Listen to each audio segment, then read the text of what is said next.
2016 വരെ സംവിധായകൻ പാണ്ഡ്യരാജ് എടുത്തിട്ടുള്ള സിനിമകൾ നോക്കുകയാണെങ്കിൽ അതിൽ നാഷണൽ അവാർഡ് ലഭിച്ച പസംഗ എന്ന സിനിമ തൊട്ടിട്ട് ആക്ഷൻ ത്രില്ലർ ആയിട്ടുള്ള കഥകളി വരെ വരുന്നുണ്ട്. നമുക്കങ്ങനെ ലേബൽ ചെയ്യാൻ പറ്റാത്ത രീതിയിലുള്ള ഒരു സംവിധായകനായിരുന്നു ആ ഒരു കാലഘട്ടത്തിൽ പാണ്ഡ്യരാജ്. എന്നാൽ 2018 കാർത്തി നായകനായ കടൈക്കുട്ടി സിംഗം എന്ന സിനിമ വന്നതിന് ശേഷം പാണ്ഡ്യരാജ് BC സെന്ററുകൾ ലക്ഷ്യമാക്കി ഉണ്ടാക്കുന്ന പാസപ്പടങ്ങൾ ഉണ്ടാക്കുന്നതിലേക്ക് ശ്രദ്ധ കൊണ്ടുപോയി.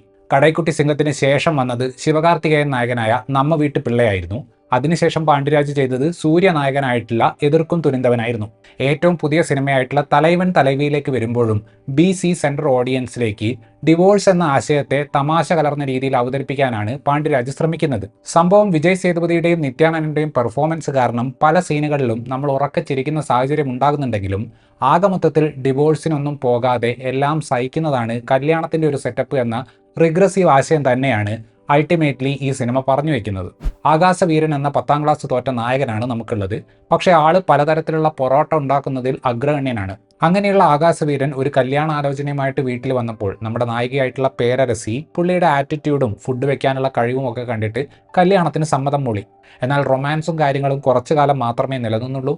കുടുംബത്തിനകത്തുള്ള തർക്കങ്ങളും കാര്യങ്ങളും ഒക്കെ കാരണം ഇവർ തമ്മിൽ സ്ഥിരം വഴക്കായി. അത് ബന്ധം പിരിയുന്നതിൽ വരെ എത്തി.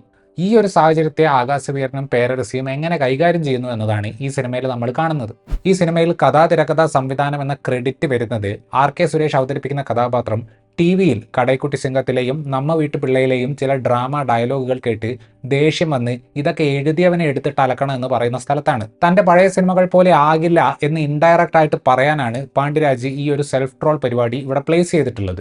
ആദ്യ പകുതിയിൽ നമ്മുടെ ലീഡ് പെയർ റൊമാൻസ് ചെയ്യുന്നതും അവർ തമ്മിലുള്ള കെമിസ്ട്രിയുടെ ഒരു എനർജിയും ഒക്കെ കാണുമ്പോൾ പടം ഇതേ ലെവലിൽ പോയാൽ രസകരമായിരിക്കുമെന്ന് നമുക്ക് തോന്നും. പക്ഷെ കഥയിൽ പ്രശ്നങ്ങൾ ആരംഭിക്കുമ്പോൾ മുതൽ സിനിമ കങ്കുവ ലെവൽ ബഹളമാണ്. ചെറിയൊരു തർക്കം വലുതാക്കണമെന്ന ആവശ്യമുള്ളത് കൊണ്ട് ഒരു കാര്യവുമില്ലാതെ പല ഗ്യാങ്ങുകളെ പാണ്ഡ്യരാജ് ഈ സിനിമയിലേക്ക് കുത്തിക്കയറ്റുന്നുണ്ട്. കല്യാണം, കുടുംബജീവിതം എന്നൊക്കെ പറഞ്ഞാൽ രണ്ടു കൂട്ടരും കോംപ്രമൈസ് ചെയ്ത് കുട്ടികളെയും ബന്ധുക്കളെയും ഒക്കെ പ്രീതിപ്പെടുത്തി മുന്നോട്ട് പോകുന്ന പരിപാടിയാണെന്ന് പറയാനാണ് സംവിധായകൻ ആഗ്രഹിക്കുന്നത്. പക്ഷേ ഇന്നത്തെ കാലത്ത് പച്ചയ്ക്ക് അത് പറഞ്ഞു കഴിഞ്ഞാൽ നിലത്ത് നിൽക്കാൻ പറ്റില്ല എന്ന് ബോധ്യമുള്ളതുകൊണ്ട് പുറമേ നിന്ന് കണ്ടാൽ വളരെ പ്രോഗ്രസീവ് ആണെന്ന് തോന്നുന്ന ഒരു കപ്പിളിനെ സൃഷ്ടിക്കുകയാണ് പാണ്ഡ്യരാജ്. അമ്മായിയമ്മ പെണ്ണ് കാണാൻ പോയ സമയത്ത് നിന്നെ ഞങ്ങൾ പാചകം ചെയ്യിക്കുകയില്ല എന്ന് പറയുമ്പോൾ മരുമകൾ പറയുന്നത് ഇനി നിങ്ങൾ എന്നോട് ചെയ്യാൻ പറഞ്ഞാലും ഞാൻ ചെയ്യാനേ പോകുന്നില്ല എന്നാണ്. അതുപോലെ ഭാര്യയ്ക്ക് ഭർത്താവാണ് വെച്ചുണ്ടാക്കി കൊടുക്കുന്നത്. ഭാര്യ ഭർത്താവിനെ പേരെടുത്തും എടാ പോടാ എന്നും ഒക്കെ വിളിക്കുന്നുണ്ട്. ദേഷ്യം വരുമ്പോൾ ഭാര്യ ഭർത്താവിൻ്റെ ചെകിട്ടത്തൊന്ന് അടിക്കുന്നുമുണ്ട്. സ്ഥിരം സിനിമകളിൽ കാണുന്നതിൻ്റെ ഉൾട്ടയായതുകൊണ്ട് ഇതൊക്കെ പ്രോഗ്രസീവ് ആണെന്ന് കാണുന്നവർ വിചാരിക്കണമെന്നാണ് പാണ്ഡ്യരാജ് ആഗ്രഹിക്കുന്നത്. ഞാൻ ആദ്യമേ പറഞ്ഞതുപോലെ കല്യാണത്തിന് കോംപ്രമൈസ് എന്ന ഒരൊറ്റ അർത്ഥമേ ഉള്ളൂ എന്ന പഴയ പാസപ്പടം ഉപദേശം തന്നെയാണ് ഇവിടെ ഉള്ളത്.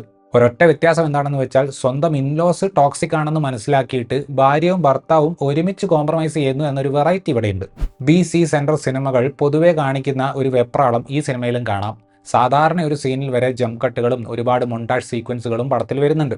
വിജയ് സേതുപതിയുടെ ഗ്രൗണ്ടഡ് ആയിട്ടുള്ള സൈഡും നിത്യാമേനോന്റെ ക്വർക്കി ആയിട്ടുള്ള സൈഡും ഫലപ്രദമായിട്ട് ഉപയോഗിച്ചിട്ട് നമ്മളെ ചിരിപ്പിക്കുന്ന കുറച്ച് മൊമെന്റുകൾ ക്രിയേറ്റ് ചെയ്യാൻ തിരക്കഥയ്ക്ക് സാധിക്കുന്നുണ്ട്. ഇടയ്ക്കൊക്കെ തങ്ങൾ തമ്മിൽ പിണക്കത്തിലാണ് എന്ന കാര്യം മറന്ന് ഭർത്താവ് ചോദിക്കുന്നതിന് പേരരസി ഉത്തരം പറഞ്ഞു പോകുന്നതൊക്കെ അങ്ങനെയുള്ള കോമഡിയാണ്. യോഗി ബാബുവിന്റെ കോമഡി വെറുപ്പിക്കലായിട്ട് തോന്നാത്ത അപൂർവം സിനിമകളിൽ ഒന്നാണ് തലൈവൻ തലവി. മറ്റൊന്നും കൊണ്ടല്ല, ഇതെന്താണ് ഇങ്ങനെയെന്ന് പ്രേക്ഷകന് തോന്നുന്ന അതേ അവസ്ഥയിലുള്ള സിനിമയിലെ ഒരേ ഒരു കഥാപാത്രം യോഗി ബാബുവിൻ്റെതാണ്. തൻ്റെ മറ്റു പടങ്ങൾ പോലെ ആവാതിരിക്കാൻ വേണ്ടി പാണ്ഡ്യരാജ് എടുത്തിട്ടുള്ള മറ്റൊരു തീരുമാനമാണ് ഈ സിനിമയുടെ മ്യൂസിക് സന്തോഷ് നാരായണനെ കൊണ്ട് ചെയ്യിപ്പിക്കുക എന്നത്. ഒരു കാര്യം പറയാതെ വയ്യ, പൊട്ടലമുട്ടായി എന്ന പാട്ട് വളരെ ട്രിപ്പി ആയിട്ടുള്ള ഒന്നാണ്. ഈ സിനിമയിലെ നായികയുടെയും നായകന്റെയും കാസ്റ്റിംഗ് തന്നെയാണ് ഈ സിനിമയെ രക്ഷിക്കുന്നത്. വിജയ് സേതുപതിയുടെയും നിത്യാമേനോന്റെയും ഓൺ സ്ക്രീൻ കെമിസ്ട്രി അടിപൊളിയാണ്.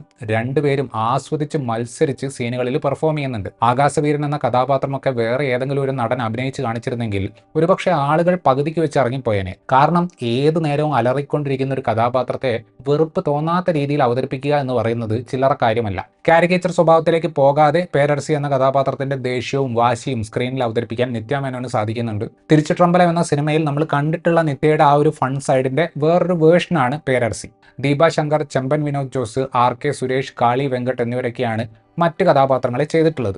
സംഭവം കഥയിൽ അത്ര പ്രാധാന്യമുള്ള കഥാപാത്രമൊന്നും അല്ലെങ്കിലും യോഗി ബാബുവിന്റെ കഥാപാത്രവും പുള്ളിയുടെ പെർഫോമൻസുമായിരുന്നു ഈ സിനിമയിൽ കുറച്ചെങ്കിലും ശാന്തമായിട്ടുള്ളത്. ആവശ്യത്തിന് ഭക്ഷണം കഴിക്കാതെ ഈ സിനിമ കാണാൻ പോകരുത്, പ്രത്യേകിച്ച് വില കൂടിയ ഭക്ഷണം തരുന്ന മൾട്ടിപ്ലക്സുകളിൽ. ഒന്നാം പകുതിയിൽ ഈ സിനിമയിൽ കാണിക്കുന്ന ഹോട്ടലിലെ കുക്കിംഗ് സീനുകൾ കണ്ടു കഴിഞ്ഞാൽ തിയേറ്ററിനകത്തിരുന്ന് സ്വിഗ്ഗിയിലോ സൊമാറ്റോയിലോ കൊത്തുപൊറോട്ട ഓർഡർ ചെയ്യാൻ തോന്നിപ്പോകും. ഭാഗ്യവശാൽ രണ്ടാം പകുതിയിലേക്ക് വരുമ്പോൾ പൊറോട്ടയുടെയും ചിക്കൻ കറിയുടെയും സ്ഥാനത്ത് ശബ്ദമലിനീകരണം തിരക്കഥയിൽ കയറി വരുന്നതുകൊണ്ട് ആ ഒരു കൊതി തീർന്നു കിട്ടും. 2 മണിക്കൂർ 20 മിനിറ്റുള്ള ഈ സിനിമ ഒരു സെക്കൻഡ് പോലും നമ്മളെ ബോറടിപ്പിക്കുന്നില്ല. ആദ്യ പകുതിയിൽ ഭാര്യയും ഭർത്താവും തമ്മിലുള്ള പല ആർഗ്യുമെന്റ് സീനുകളും പ്രേക്ഷകരെ നല്ല രീതിയിൽ ചിരിപ്പിക്കുന്നുണ്ട്.